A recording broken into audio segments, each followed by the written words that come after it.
About to touch down on Resolute Bay. It's pretty much the most northerly commercial airfield.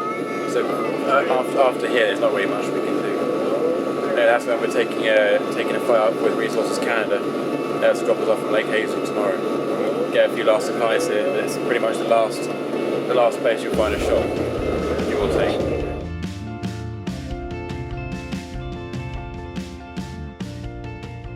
We've just arrived from a flight from the UK to Ottawa, and then from Ottawa, where we overnighted to catch our first air flight up to first Iqaluit, and then on to Arctic Bay, and then from Arctic Bay to here, Resolute Bay. And we're very excited to be here on location.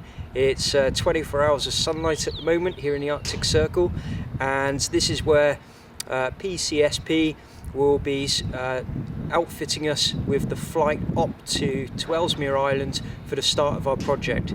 Fingers crossed there'll be good weather and we can get on to do the expedition to summit Mount Barbo and to send the Queen a loyal greeting from the summit, celebrating her Diamond Jubilee. So how many people does this? Obviously, you can seat up to 19. We don't usually do that because we carry cargo and what have you as well. This bucket here swings down and sits under the wheel. So you can imagine that going down like that. It's down under the wheel and the ski comes down. We're here at the Polar Continental Shelf Programme warehouse here at Resolute Bay, and we're just going through our crevasse skills and getting used to kind of pussicking out of crevasses, as well as the systems needed to haul people out of crevasses if they were to fall into. So the guys are busy training behind me.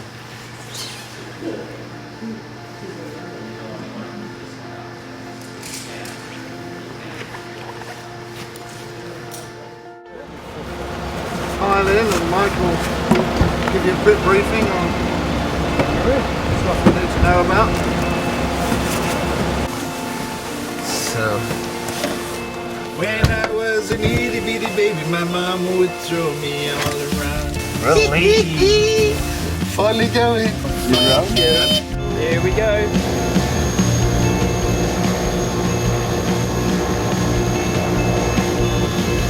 Seven days on Resolute Bay, and we're now on our twin otter flight up to Ellesmere Island, stopping off at Eureka, and we'll be landing on the ice cap close to Mount Barbo to start our ascent and the world's most remote Diamond Jubilee tea party.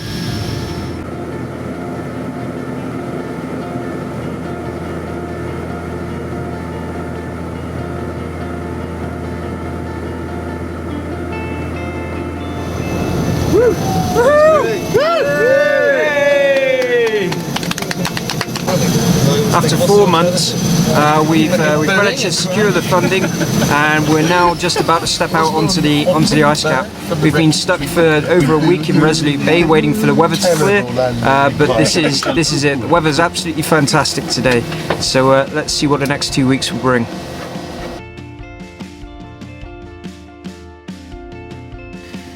Welcome to the inside of the tent, and yeah, our first night on the ice. So Ollie and Dave behind me are kind of just writing today's dispatch, which we're going to send out for our schools who are going to be following the expedition. So this morning is the 31st of May, and the weather in the night was pretty bad with some pretty high winds. We've woken up this morning and the weather's changed from clear skies to pretty windy ridges, and the peak looks pretty windy on top, and with this really dense cloud as well hanging over the mountain peaks.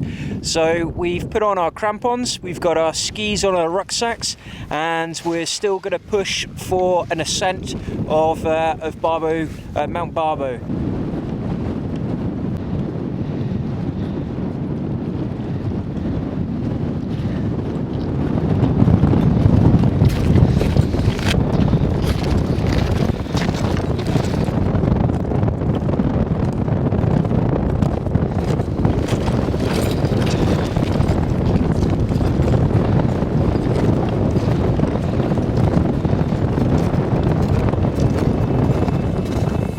So we've been going for about 6 hours.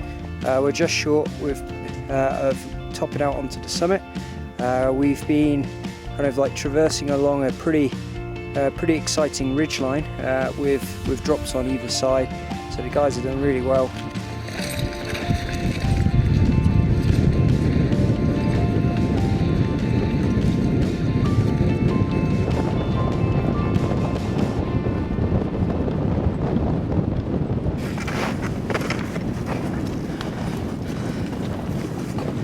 So we've made it to the summit. Woo! Hey! Cheers! That's after everybody. Oh, it's an incredible honor to be here. Be part of those sturdy people. So no one else has stepped foot here. It's been a really hard kind of like 4 months in putting this project together at short notice. The reason why we're here is to wish the Queen many happy returns on her Diamond Jubilee. Ollie, we believe, is the youngest person to summit Barbo. How do you feel? I'm absolutely, over the moon about being here. We've worked so hard to get to this very spot, and now we're stood here. Might be a little bit cold, but hey, we're in the Arctic and I'm absolutely loving it. We are an Anglo-Canadian team, of course. You've met Johnny already in the trip from Iqaluit, Chris as well from Canada, and the guys here from Plymouth. So this is our way of marking the Diamond Jubilee and celebrating citizenship and bringing people together, which is of course the ethos of the Diamond Jubilee and the celebrations behind it all. This is a milestone for Jeremiah, start of many journeys. So well done to all the guys. We're the Anglo-Canadian Arctic Jubilee Expedition, celebrating Her Majesty Queen Elizabeth's Diamond Jubilee by climbing the highest point of the Queen Elizabeth Islands and having our very own the world's most remote Diamond Jubilee tea party. Cheers! Cheers!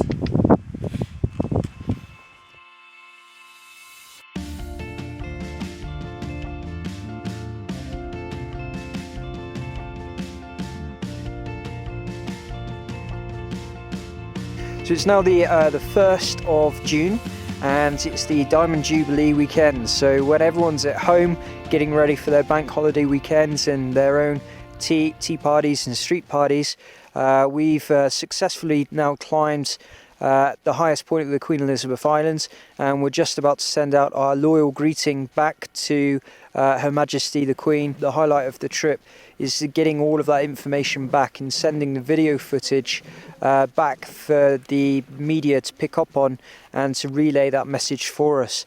Of course, all of this is as a means to attract schools into the work of education through expeditions. We enable schools to follow expeditions and university fieldwork and research projects, enabling school children to learn directly from the experts. And in doing so, we're hoping to inspire children to follow their own aspirations in life and to follow their own dreams.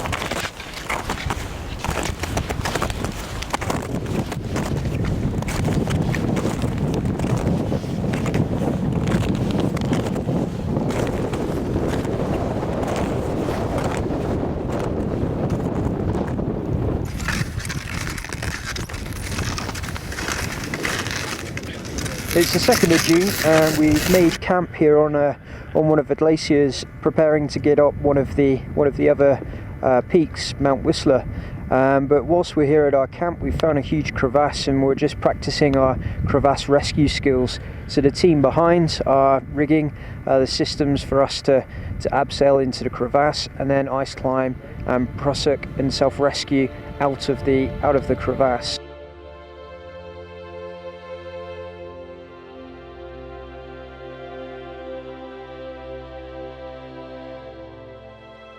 So we're down actually inside the crevasse now and kind of looking around inside. Crevasses form when the ice comes down off the top of the mountains and flows down almost like a river. Then the ice splits and it forms these amazing crevasses which are like big cracks in the ice. Can you Just pull awe-inspiring down here. with your right hand rope? Can you pull that through? I think you may have it backwards.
Overnight our weather conditions here have got a lot worse.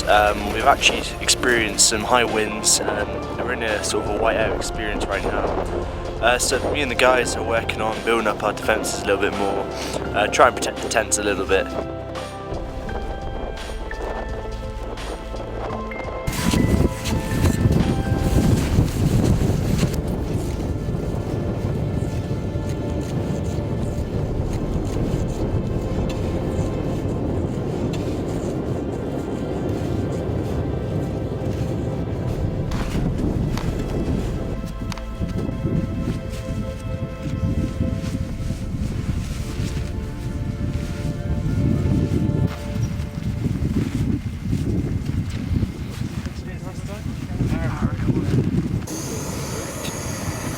Hello, Christopher.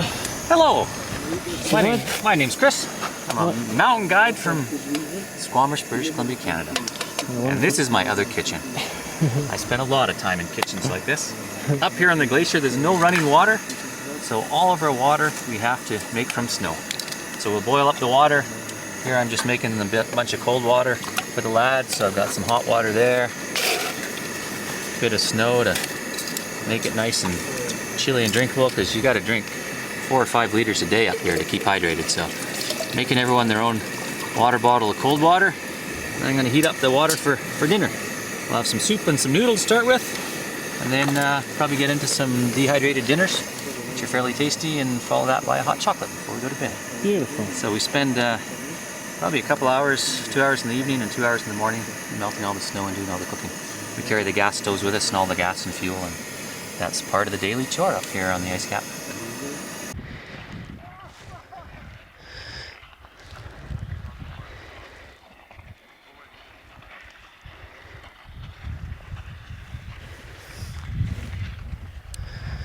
Well, it's the final day of the expedition now, and we're just waiting for the flight back to Resolute Bay.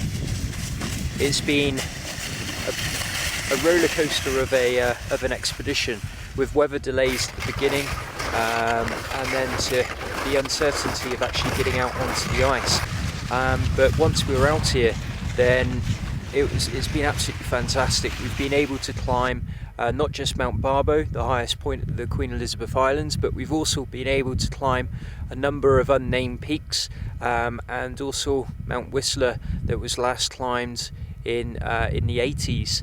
So we've had an absolutely fantastic time, and more so is how the young team members have developed, and how much they've enjoyed the project and how much they've got out of it. And this has always been a career development kind of opportunity for those, as well as to be able to celebrate the Diamond Jubilee. This project for me has been an absolute amazing experience, one that I can definitely say will be life-changing for my career, life-changing for me as a person. From the moment of leaving, it's been a roller coaster. I've been very fortunate in the sense that I'm part of an expedition that represents so much, and part of it is the Diamond Jubilee, which is very monumental and unbelievable. Huge thank you to the whole team for making this experience as wonderful as it's been, and so rewarding, and with all of the delays in the weather and all of the hurdles that we've had to overcome, both before actually getting here and afterwards. I have to say it's all been worth it. Been an amazing group of eclectic individuals, each of them bringing very unique strengths to the group. It's just been a pleasure. The storm days, hanging out in the tent and discussing the woes of the world and the way to change them all has been very, very good. I'll leave here not just having been part of a trip, but having 6 new very, very good and dear friends, of which I know I will be playing and adventuring around the world with them in the future. I'd like to say thanks to the sponsors for being a part of this huge project. My heartfelt thanks to all of you guys. It allowed me to test myself and gave me the opportunity to really see what my body can do. Never been on skis like that before, like these skis for going long distance, not skis going downhill. But going down into the crevasses with Chris, which was brilliant. I really didn't want to, but thoroughly enjoyed it when I did. Three summits in one day. That was a wonderful feeling and achievement to do a long day in the mountains. It's been quite awesome to see some wolf tracks. Just being so far away from anything human is very good for the soul. To see how things are in this world, where on the surface they haven't been changed by man, is very powerful, and I'll take back even a more dedicated approach to helping save this great planet of ours. It's amazing how beautiful this world is and how fragile it is. It's an incredible thing. Never forget it. Puts the world into perspective. It's truly an enchanting world. seeing all this, breathtaking. Gaining enough exposure to really kind of thrust this environment and Johnny's culture, the Inuit culture, into view, so that people are aware of this area of the world and what it's all about and how it's characterised and what actually it all means. And when you put it like that, it all seems worth it, considering how badly I smell and how probably. But I don't feel that rough, which is great. But I definitely smell bad. The guys haven't let me forget it. This has just been an amazing experience, one I will never forget, one that I will take to the grave of me, one that I will share with my grandchildren. The biggest things that has really come apparent to me throughout the whole experience is the difference between opportunity and luck. It's something that Dave, Ollie and I, and Ben as well have talked about, and there is no such thing as luck. It's about embracing the opportunities that are available for you, and if you can't see the opportunities, then work harder to make them and to find them. I would consider this to be a successful team and a successful challenge.